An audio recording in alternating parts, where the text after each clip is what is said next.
Assalamualaikum warahmatullahi wabarakatuh.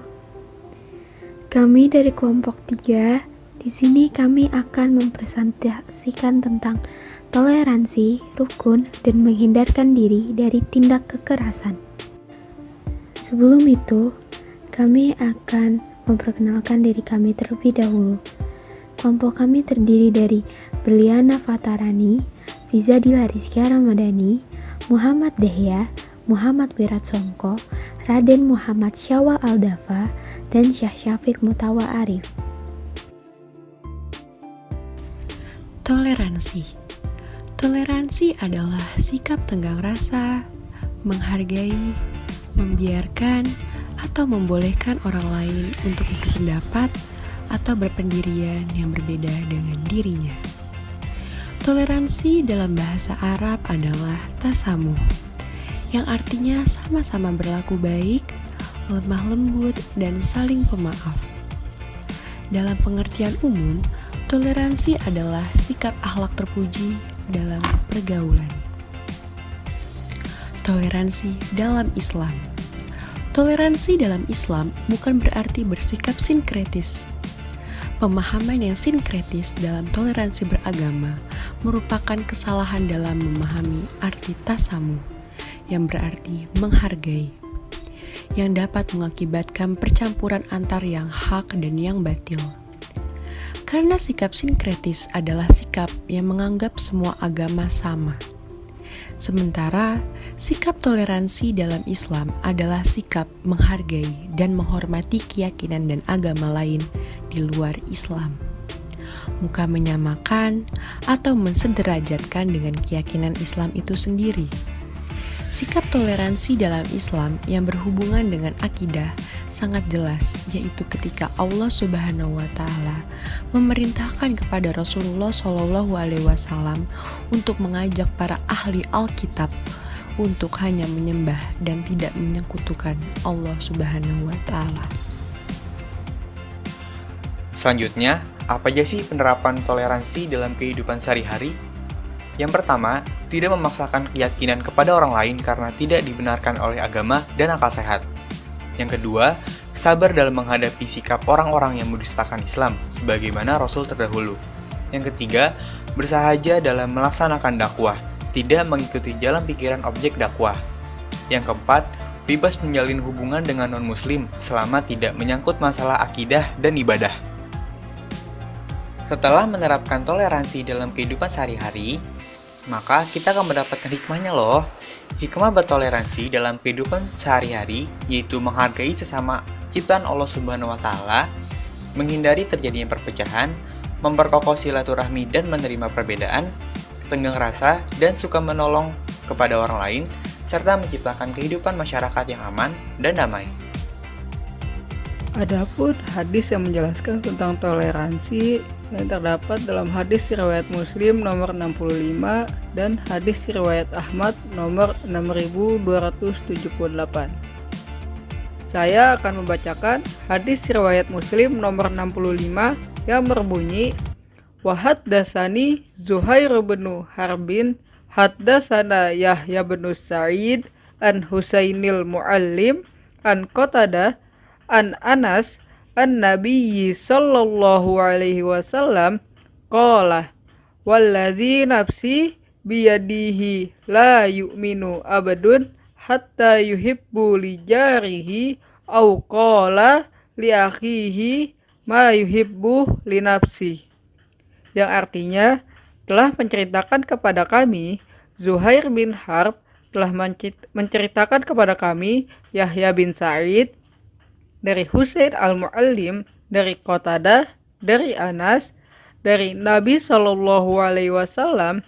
Beliau bersabda, demi zat yang jiwaku berada di tangannya, tidaklah seorang hamba beriman hingga dia mencintai untuk tetangganya, atau beliau mengatakan untuk saudaranya sebagaimana yang ia sukai untuk dirinya sendiri.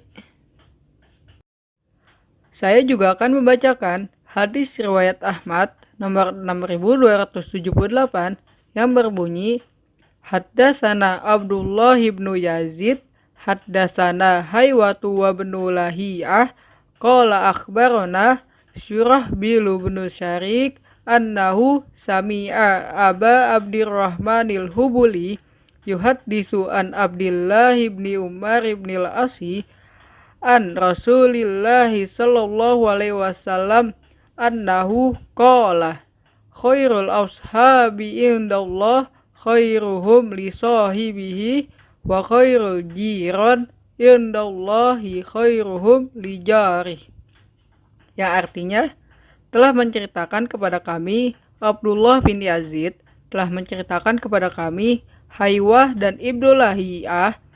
Dia berkata telah mengabarkan kepada kami Syurahbil bin Syarik bahwa dia mendengar Abu Abdirrahman al-Hubuli menceritakan dari Abdullah bin Amr bin As dari Rasulullah Shallallahu Alaihi Wasallam bersabda, sebaik-baik teman di sisi Allah ialah yang paling baik terhadap temannya, dan sebaik-baik tetangga di sisi Allah adalah yang paling baik terhadap tetangganya. Selanjutnya adalah kerukunan. Kerukunan merupakan jalan hidup setiap manusia yang memiliki bagian-bagian dan tujuan tertentu yang harus dijaga bersama-sama. Saling tolong-menolong, toleransi, tidak saling bermusuhan, dan saling menjaga satu sama lain. Kata kerukunan ini berasal dari bahasa Arab, yaitu ruknun. Kata jamaknya adalah arkan, yang berarti asas atau dasar atau pondasi. Kerukunan hidup umat beragama di Indonesia dipolakan dalam trilogi kerukunan, yaitu yang pertama adalah kerukunan intern masing-masing umat dalam satu agama.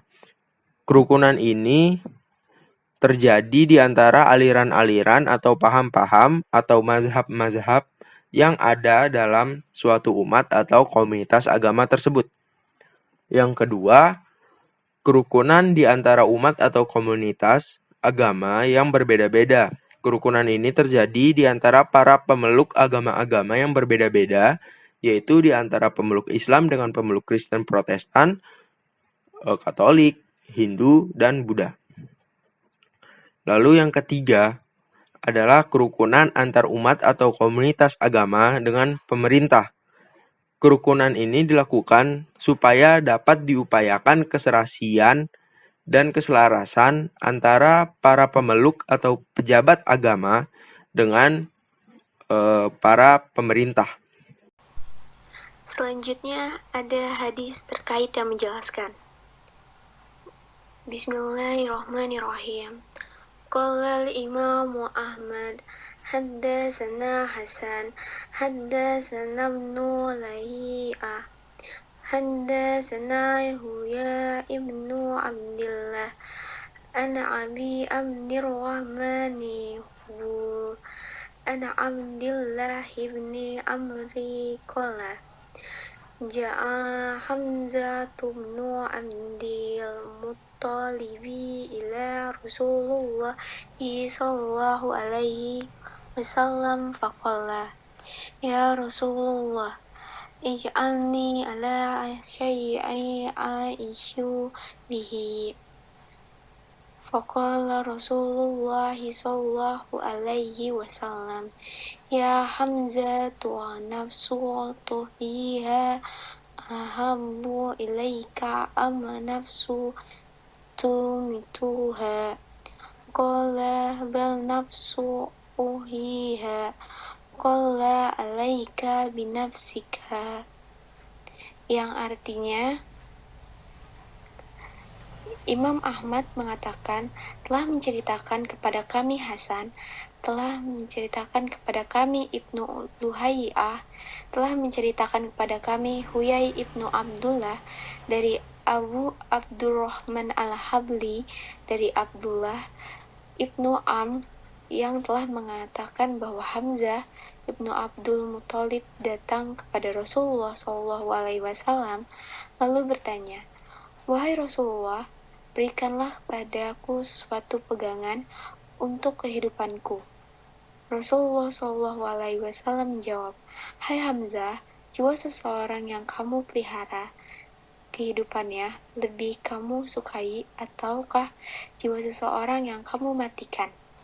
Hamzah menjawab, tidak, bahwa jiwa yang aku pelihara kehidupannya. Rasulullah Shallallahu Alaihi Wasallam bersabda, peliharalah dirimu.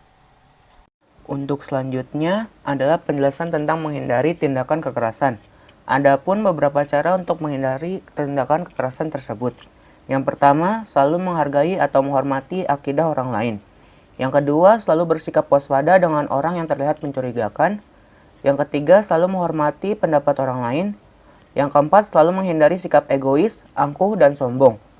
Yang terakhir, menjaga perasaan orang lain. Jangan sampai membuat orang lain merasa tersinggung. Selanjutnya ada hadis yang berhubungan dengan tindakan kekerasan yang diriwayatkan oleh At-Tirmizi yang berbunyi, Bismillahirrahmanirrahim, Ma syai'un asqalu fi mizanil mu'mini yaumal qiyamati min khuluqin hasan wa innallaha la yubghidul fahishal bazi'a. Yang artinya, tidak ada sesuatu pun yang lebih berat dalam timbangan seorang mukmin di hari kiamat melainkan akhlak yang baik. Dan sesungguhnya Allah sangat membenci orang yang suka berbicara keji dan kotor. Hadis riwayat At-Tirmizi. Adapun pesan yang terkandung dalam hadis tersebut, yaitu sebuah kewajiban bagi orang-orang yang beriman untuk menghindarkan diri dari tindakan kekerasan. Selain karena setiap orang yang beriman adalah saudara, tindakan kekerasan merupakan perbuatan tercela yang tidak diridhoi oleh Allah Subhanahu wa taala. Perbuatan tersebut hanya akan menjatuhkan diri dalam kebinasaan dan mempersulit seseorang dalam menghadapi kehidupan di akhirat. Terima kasih telah menyimak dan mendengarkan presentasi dari kelompok kami. Kurang lebihnya mohon maaf. Wassalamualaikum warahmatullahi wabarakatuh.